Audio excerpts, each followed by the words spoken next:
یہ بھی ایک اچھی بات ہے, حکومت کے عمل کو سراہا گیا, لیکن یہ بھی تھوڑا سا ٹرکی اس طریقے سے ہے کہ پاکستان میں جو کمیشنز کی تاریخ ہے, ایک تو ان کی رپورٹس بہت کم سامنے آتی ہیں, بعض کی آتی ہیں بعض کی نہیں آتی ہیں, جب آتی ہیں تو تھوڑی سی آتی ہیں تھوڑی سی نہیں آتی ہیں. ایبٹ آباد کمیشن کی رپورٹ میاں محمد نواز شریف اپنے ساتھ رکھے بیٹھے ہیں اور ریلیز نہیں کر رہے ہیں. بہرحال انہوں نے ایک اور کمیشن بنا دیا. کمیشن ایک کام یقیناً کرتا ہے, وہ بحث کو طول دینے کے بڑے مواقع آپ کو فراہم کر دیتا ہے. وہ فلسفیانہ معاملات کے اندر زیادہ چلا جاتا ہے, کیونکہ وہ اشارہ کنایوں کے اندر بات کرتے ہیں. ہم نے یہ بات بینظیر بھٹو صاحبہ کے کمیشن کے اندر دیکھی, جو ایبٹ آباد کمیشن کی کاپی ریلیز ہوئی ہم نے اس کے اندر دیکھی, ہم نے سلیم شہزاد کمیشن کے اندر یہی بات دیکھی. مجرموں تک پہنچنے کے لیے کمیشن کوئی راہ متعین نہیں کرتا, تو جو اصل جرم ہے کمیشن کے نیچے کی تحقیق کے نیچے دب بھی سکتا ہے.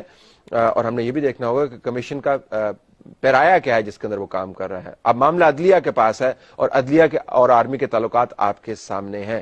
کمیشن کے اندر سے کیا وہ کچھ نکل پائے گا جس کی آرمی کو اور ISI کو توقع ہے, یعنی ان کے نام پر جو بٹا لگایا گیا ہے اس کو وہ دھوئیں گے یا نہیں دھوئیں گے, یا کچھ ایسا فریم ورک تجویز کر دیں گے کہ جو پہلی تعریف کی گئی آرمی کی طرف سے کمیشن کی فارمیشن کی, وہ شاید ان کو بعد میں اپنی تعریف غلط لگے.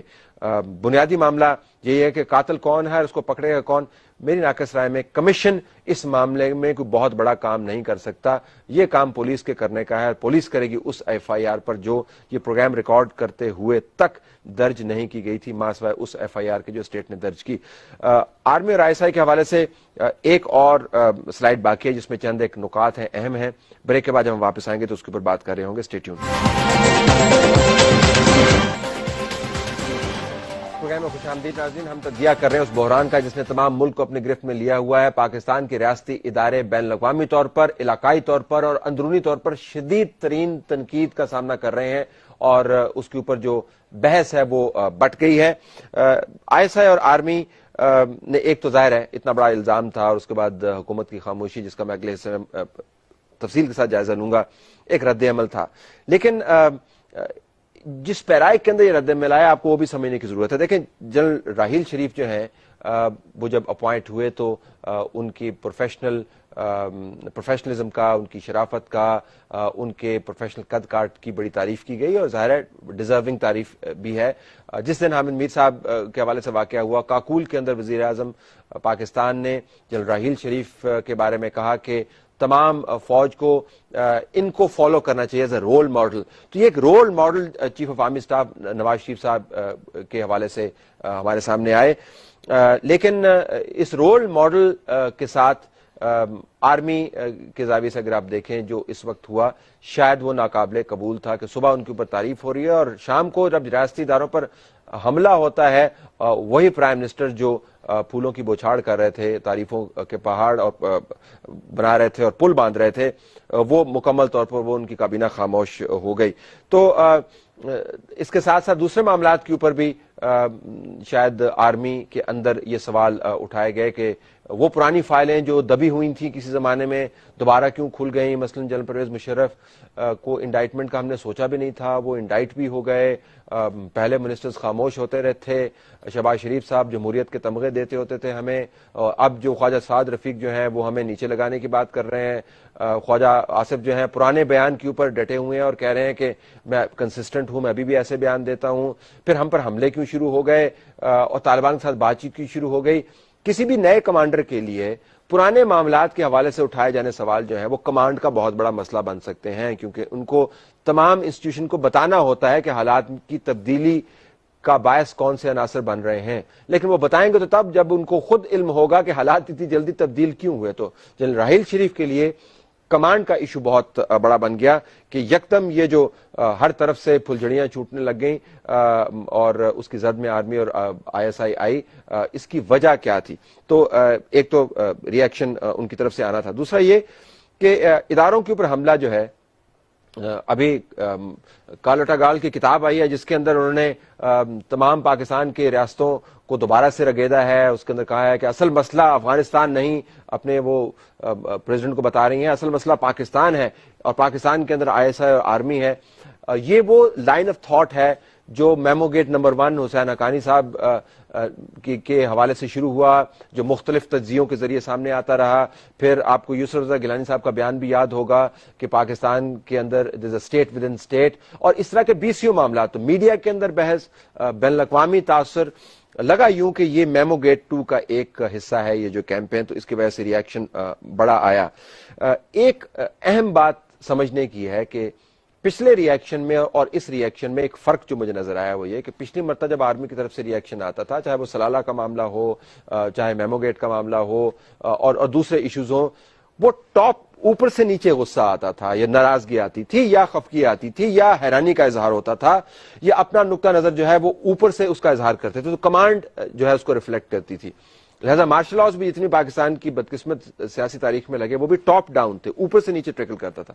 اس مرتبہ جو ہمیں غصہ نظر آتا ہے اور خفگی نظر آتی ہے اور ہمیں ناراضگی نظر آتی ہے، وہ نیچے سے اوپر کی طرف ٹریول کر رہی ہے۔ اوپر کی کمانڈ جو ہے وہ شاید آپ کو سافٹر نظر آتی ہے، لیکن اگر آپ نیچے کے رینکس کے اندر بات کریں تو وہاں پر آپ کو شدید قسم کا رنج نظر آتا ہے۔ تو جنرل راحیل شریف کے لیے یہ یا کسی بھی کمانڈر کے لیے یہ نیکسٹ ٹو امپاسبل ہے کہ جب اس کے تمام رینک اینڈ فائل ایک ہی بات کر رہے ہوں تو اس رینک اینڈ فائل کی بات کو فیکٹر ان نہ کریں۔ بہرحال پیمرا جانے کے بعد اور کورٹ کے کمیشن کو انڈورس کرنے کے بعد آرمی اور آئی ایس آئی کے سامنے معاملہ ابھی بھی اپنی جگہ موجود ہے کہ اب ہم کیا کریں۔ نیکسٹ سٹیج بڑی کروشل ہوگی۔ ایک غصے کا اظہار، ایک آؤٹ ریج کا اظہار ان کی نظر میں بنتا تھا، انہوں نے کر دیا، لیکن آؤٹ ریج پالیسی نہیں ہوتی۔ پالیسی آگے کیا ہوگی اس کے اوپر ابھی سوالیہ نشان ہے، لیکن یہ وضاحت آپ کو ملی ہوگی کچھ میرے تجزیے سے کہ آئی ایس آئی اور آرمی کا معاملہ صرف یہ نہیں ہے کہ ایک تصویر چل گئی، ایک پیرایا ہے جس کے اندر وہ ایشوز کو دیکھ رہے ہیں۔ ناظرین، اب ہم چلتے ہیں اس اہم فیکٹر کی طرف جو مکمل طور پر خاموش ہے اور کبھی کبھی اپنی خاموشی کو توڑتا ہے، اور اس حیران کن فیکٹر کا نام ہے پاکستان کی حکومت۔ حکومت نے پہلے چند گھنٹوں میں جب یہ ٹرانسمیشن چل رہی تھی میرے خیال میں خاموشی سے بڑی خوشی منائی، لگتا یوں تھا، کیونکہ اگر آپ فکر مند ہیں تو آپ کو اس فکر کا اظہار کرنا چاہیے، بالخصوص جب آپ کی انتظامی، سیاسی، آئینی اور قانونی ذمہ داری بھی بنتی ہے۔ تو اگر آپ خاموشی اختیار کریں گے تو دوسرا یہ سمجھے گا، ہوتا غلط سمجھ رہا ہو، کہ شاید آپ خوشی منا رہے ہیں۔ پہلے 24 گھنٹوں میں اگر حکومت انٹروین کر لیتی، پیمرا کو ایکٹیویٹ کر لیتی، یا اس چینل کی مینجمنٹ سے بات کر لیتی کہ آپ یہ ٹرانسمیشن اس قسم کی نہ کریں، اس کے نتائج نکلیں گے، ہمارا نقطہ نظر یہ ہے، تو شاید معاملہ یہاں تک نہ پہنچتا۔ یعنی خاموشی کی اگر کوئی خوشی تھی تو 24 گھنٹے کے بعد وہ خاموشی کے غم میں تبدیل ہوگی، کیونکہ یہ خاموشی اب گلے پڑنے لگ گئی۔ ہر کوئی یہ سوال اٹھا رہا تھا کہ آئی ایس پی آر کی طرف سے آئی ایس آئی کی وضاحت کیوں جا رہی ہے، وزیر دفاع کیوں نہیں بول رہے، انٹیریئر منسٹر کیوں نہیں بول رہے، انفارمیشن منسٹر کیوں نہیں بول رہے، اور وہ تمام منسٹر جو ویسے بہت بولتے ہیں وہ کیوں نہیں بول رہے۔ تو کیا ہم یہ سمجھیں کہ آپ اس تمام ٹرانسمیشن کے وزن اور اس کے متن اور اس کے مواد سے آپ اتفاق کرتے ہیں یا نہیں؟ اس کے ساتھ ناظرین ایک اہم معاملہ جڑا ہوا ہے جس کے اوپر ہمیں توجہ دینی ہوگی کہ متضاد رویہ حکومت کی طرف سے نظر آیا۔ یہ جب تشویش کا اظہار بھی ہوا تو اس کے اندر بناوٹ پن آپ کو زیادہ نظر آ رہا تھا۔ یہ ریاستی مسئلہ ہے یا آئی ایس آئی اور آرمی کا اپنا درد سر ہے؟ اس سوال کا جواب حکومت نے نہیں دیا۔ مشرف کے کیس کے اوپر بھی اسی قسم کی پالیسی، پبلک سٹینس کچھ اور ہے، پرائیویٹ سٹینس کچھ اور ہے۔ حکومت آرمی کے ساتھ ایک پیج پہ رہ کے کام کرنا چاہتی ہے، پھر ترکی کے ماڈل کی بھی بات کرتے ہیں، پھر کہتے ہیں کہ ہم کو ایگزسٹ کرنا چاہتے ہیں، لیکن کہتے ہیں کہ اصل میں ادھر بھی ہم ہوں گے اور ادھر بھی ہم ہوں گے، یعنی فیصلہ بھی ہم کریں گے، اور وہ تمام معاملات جس کے اوپر ہمیں آپ کی انپٹ چاہیے اس کے اوپر پالیسی بھی ہم خود بنائیں گے۔ دنیا کے بہترین جمہوری ممالک کے اندر بھی، اب یہ آئین اور قانون سے ماورا حقائق کی میں بات نہیں کر رہا، بہترین ممالک کے اندر بھی انٹیلیجنس کے ادارے اور آرمی بطور ادارہ اپنی پالیسی انپٹ دیتا ہے، پسند ہو یا نہ ہو، لیکن انپٹ موجود ہوتی ہے، اس سے انکار نہیں کیا جا سکتا۔ یہ وہ پیرایا تھا جس کے اندر حکومت آپریٹ کر رہی تھی۔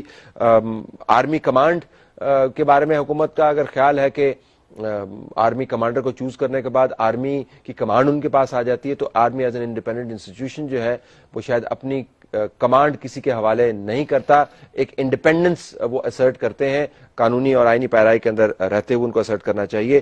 ایک اور معاملہ یہ ہوا ہے ناظرین کہ شہباز شریف صاحب اور چودھری نثار عموماً آرمی کی قیادت کے ساتھ انگیج کرتے ہیں، اور نواز شریف صاحب جو ہیں وہ ذرا ڈیٹیچ ہو کر پالیسی سازی کرتے ہیں، اور اس کے اندر گنجائش یہ بن جاتی ہے کہ اگر نواز شریف صاحب کچھ سخت بات کرتے ہوئے نظر آئے تو شہباز شریف صاحب اور چودھری نثار جو ہے تھوڑی سی ڈیمیج لمیٹیشن کر دیتے ہیں. لیکن اس واقعے کے بعد مجھے لگا یہ کہ شاید آرمی نے یہ بات نتیجہ اخذ کر لیا ہے کہ اصل میں تینوں ایک ہی ہیں, صرف یہ ہے کہ بات چیت اور انگیجمنٹ کا طریقہ کار مختلف ہے. ایک یہ بھی ایشو سامنے آیا ہے کہ میڈیا کے ذریعے کیا طاقت کا کھیل کھیلا جا رہا ہے. یہ کرٹیکل ایشوز ہیں جن کا تعلق براہ راست حکومت سے ہے. اب آخر میں ہم ناظرین آپ کو بتاتے چلیں, آخری 30 سیکنڈ کے اندر آنے والے دنوں کے اندر ایک واضح خلیج آپ کو نظر آتی ہے, اس کو آپ ڈینائی نہیں کر سکتے. آرمی کا ایک نظریہ ہے, مجبوری ہے, یہ دور نہیں ہے اور نہ ہی ہونا چاہیے ٹیک اوور کا, لیکن انہوں نے اپنے آپ کو ایک ایسی جگہ پر پھنسا دیا ہے یہ پوزیشن لے کے کہ جس کے بعد افہام و تفہیم کے ذریعے یہ معاملہ حل ہونا چاہیے. تو نظریہ مجبوری یہ ہے کہ اور کوئی آپشن نہیں ہے. حکومت کی پالیسی لگتا یوں ہے کہ آ بیل میں تجھے ماروں, لیکن بیل کو بلا یقیناً وہ رہے ہیں اپنی طرف. اگر ان کا خیال یہ کہ ہمارے پاس آئے گا تو ہم ان کو مار لگائیں گے. جیو اس وقت آپ کو انتہائی متنازع نظر آتا ہے. جیو کی ٹرانسمیشن دیکھیں تو لگتا ہے کہ پاکستان میں بہت پاپولر ہے, لیکن جنرل سینٹیمنٹ کو آپ اگنور نہیں کر سکتے. حامد میر صاحب کو مشکل ترین فیصلے کرنے ہیں اپنے کیس کے بارے میں, لیگل پروسیڈنگز کے حوالے سے. آنے والے دنوں میں کیا ہو سکتا ہے, میں صرف یہ کہوں گا کہ جب تک مجرمان نہیں پکڑے جاتے یہ جو ڈیمیج ہے مجھے پرماننٹ لگتی ہے. اس کو آپ ریپیئر کر سکتے ہیں, لیکن یہ نہیں کہہ سکتے کہ اس کے بعد ہم دوبارہ سے ساتھ کھڑے ہو کے ویسے ہی تعلقات رکھیں گے جو ہمارے درمیان 19 اپریل کے واقعے سے پہلے تھے. ابھی تک ناظرین ہماری طرف سے یہی کچھ. اجازت دیجیے, اللہ حافظ.